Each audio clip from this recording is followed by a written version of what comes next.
What is up, everybody? Welcome back to the channel. Today's video we are going to talk about tracks on GPS and what information that we can get from those. Let's go ahead and do this thing.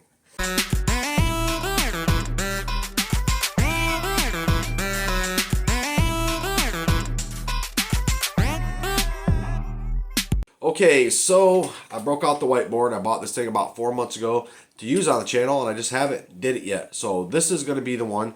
We are going to break down some tracks, and we're going to break down some things. Let me draw a picture, and I'll be back. All right, guys, so here's my horrible woods. This is the road, this is our cutoff, and this is our woods. All right, so the two things that I've said on the channel that I look out for is, number one, a dog getting lost in a big straight line, whichever way. I like a severely straight line, okay? Not it's done kind of one of these and just went off in this direction, but a gone. The other one that I look out for is if I've cut close to the road, I don't want this. I do not want my dog on the road. I have treed plenty of coons right on the edge of the road. For one, it's not fun because you either got to shoot in the road, which isn't legal, or your dog could get hit by a car. So we want to stay away from this. So if we cut and they're peeling back out, let's not let them get back on the road. Or if they're heading towards a road, say there's a road that runs this way, we don't want them going to the road. So this one I'm going to break down stuck in a loop, and I just want to impart this knowledge to you guys and my personal opinion about this. Let's say we have a dog and it has kind of ran and struck up and ran kind of a circle, maybe something like this, right? But it's brought it in here like this, and then it's ran this circle, okay? When it gets back to this cross point, it runs the loop again, right? And it will run this loop again. And every time that it runs this loop, it's striking and its speed reduces, okay? So it's getting slower. It's not striking as much. Maybe it gets to a point where it is only striking at this cross point, right? So if we get a dog that's stuck in a loop and it's only striking in one spot on the loop and then repeating the loop and striking, what has happened is that the coon has ran this track, crossed over its original track, and either followed it down in here and went here, followed it over here and went here, or went there, right? At some point in time, the coon made the loop and he peeled off of the loop. Your dog is left stuck in the loop, striking in the same place. And this could be a big loop. This could be generally a bigger area loop. Not something gigantic, but a relatively decent sized loop. And then they're striking up and pushing the loop again. So they've lost it completely. The only remedy that I have for this, and the only way that I've resolved this issue, because I think it's the only way that we should resolve this issue, is some guys will quit this and go do something else. I'll let my dog run this and run it and run it and run it and run it until he's tired of it and peels out. But what happens a lot of times is they'll peel out and they'll come back in and hit the circle from a different angle, and then they'll figure it out and peel it out of there. Or they'll start chopping the circle in half, right? So this looks like a big mess, but you guys get the idea. The track goes around in a circle, and the dog is chopping back and forth between this line and that line. He's chopping the circle in half this way, or he's chopping the circle in half that way, but he's still kind of only striking into one spot. Okay, so this is the one that I want to kind of talk about. So we have a swampy area here. We have our woods here. And this is our road, whatever. And this is where we come in and we cut our dog. If we have coons that have a lot of pressure, even if they don't have a lot of pressure, high pressure coons are way, way, way more apt to do this. Well, let's say we cut our dog and he goes over here and he picks up a track and he strikes it. The first thing that them coons have on their mind is get in that swamp. They want to go to the swamp, go to the swamp. A lot of the times, guys will get their dogs out of swamps. They don't want them running in it. It takes too long or whatever. But what will happen is they'll get them in the swamp and think they'll lose them or bog them down or slow them down, and the coon will just go wherever it wants to go. So I've had a situation a couple different times with a particular family of coons. Every time I cut a dog, they put him straight in the swamp, and the dog would have to run. And he would run the swamps. And he would run, and it got so bad. I dropped the dog in a swamp for 3 hours one time, and he's running the swamp, running the swamp, running the swamp. 3 hours of track inside the swamp. And then all of a sudden, boom, he comes right here, falls treed, 3-4 coons in the tree, right? Take the same dog back to the same cut of woods, different time, does the same thing, pulls the same maneuver. He's running the track in the woods, running the track, or in the swamp for hour and a half, 2 hours. Boom, other side of the swamp, falls treed. Right? So if we have coons that live here, and there's multitudes of them, a family or whatever, I have seen 10, 15, 20 coons in the same exact tree. So I've had that happen to me also. But when we get like a pack of coons or whatever you want to call it, I don't know exactly what they would call that, a little family of coons. Let's say they're smart enough to get them treed here, right? Well, the coons will just pack up and move over there and say, he's only going over here. He didn't trace over here. Let's go over here to this side. Or they're eating all along around the sides of this thing, and they go right in there and they just doing this. And they've been pilfering around in that swamp forever, and your dog's got a mess to figure out when he gets in there. Okay, let's go ahead and do the next one. So, there is room here, right? There is room here because we are calculating speed and strikes. This is how we're getting all the information that we need is speed and strikes. These two are always being computed together. He's running really slow, and he's striking. Running really slow, and he's striking. He's running really slow, and he's striking. What does that tell you if a dog is pushing tracks severely slow and he's only giving barks every once in a while? This is a colder track. This is the information that we can gather from the speed and our strikes. Okay, so what is happening? This is just timeline, okay, guys? So what is happening if our dog is pushing track really fast and it's burning up track? This is probably a hot track, right? A lot of hot tracks, right? So what can we gather from the information if we have a dog that takes a track that's cold and then he goes into this? We can gather that the dog has struck a cold track and he's got it hot now. He's on the right direction. Vice versa is the same information that we can have. He starts it really, really, really, really hot and he's pushing this way. He gets around over here and boom, boom, boom, boom, starts falling to pieces. A lot of hot tracks, pushed on a little bit farther, then he starts sounding like he's cold. He starts not giving so many barks. What we can gather from that information is that we've struck a hot track and he's ran it the wrong direction. Or he has overran it, right? So a lot of times what overrunning will look like and hear like is something like this. We've got a track, it's coming over here, boom. It's okay, so we struck up maybe somewhere in there, burnt it up, burnt it up, burnt it up. He's coming in here, slowed the way down. And then that's what we hear. Moving fast up until about right here. Speed starts coming off. Barks don't get so hot. They're not so frequent. This track has fell to pieces for that dog. So either he's missed it, the coons went this way, coons went that way, coons went back here, whatever, or it's a good track, but he's followed it the wrong direction. What will happen or tend to happen is your dog will start doing one of these numbers. He'll peel it out this way and bring it back to the same place. Bring it back to the same part. Bring it back to the same part, right? So after this one, I'm going to talk about something else. But if we've had a track that has went to pieces from hot to cold, and they start doing this number, or bringing it way back in here and following it back in, coming over here and bringing it back in, and kind of just searching everywhere and anywhere that it can to get a strike, right? This dog has ran this track backwards, and it's fell apart.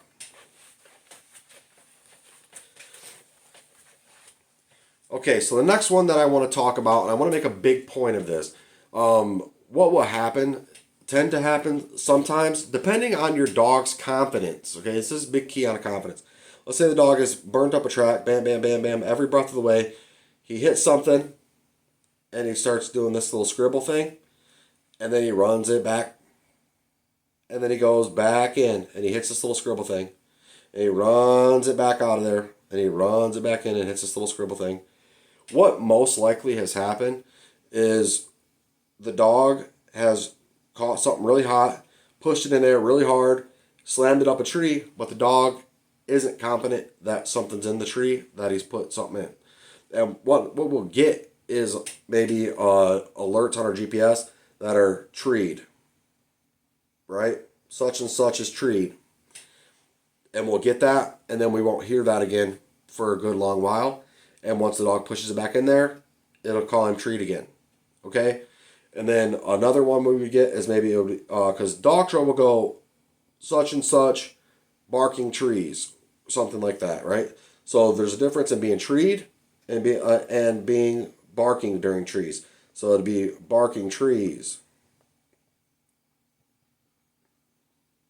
Barking treed, or however they say it, right? So you'll get this information on your GPS. So he's burnt it in there, and he keeps bringing it out of there, or he keeps bringing it out this way and bringing it right back in, bringing it out this way and bringing it right back in. So tend to happen here is, like I said, your dog has got something over there, but he hasn't settled on a tree. He keeps checking. Cashman was severely bad for this. He would go in, he'd find a tree, he would peel his track all the way back out. He would peel it every way back out, start it all the way over again, and run it all the way back in there and get on the tree. And then he'd come out of there all the way. I'm talking 300, 400, 500 yards. He is backtracking in between checking trees. And the more confident that he got, the least farther back down the track he would come. So he would start getting closer and closer, and inching his way closer and closer and closer. Every time he checked, he would get closer how far he peeled back, right? So I would have to go in there and watch and get an eye on him and say, I can see him checking that tree every time he comes in there. He's just not treeing up, and I'll just call it, get on that tree, and try to get him to go ahead and tree up. I don't really care if it's in that tree, but he's confident in a way that he is backtracking his own tracks and pushing them all the way back in there and checking that tree again and doing this number, right? So recheck. So we got to watch out for that stuff.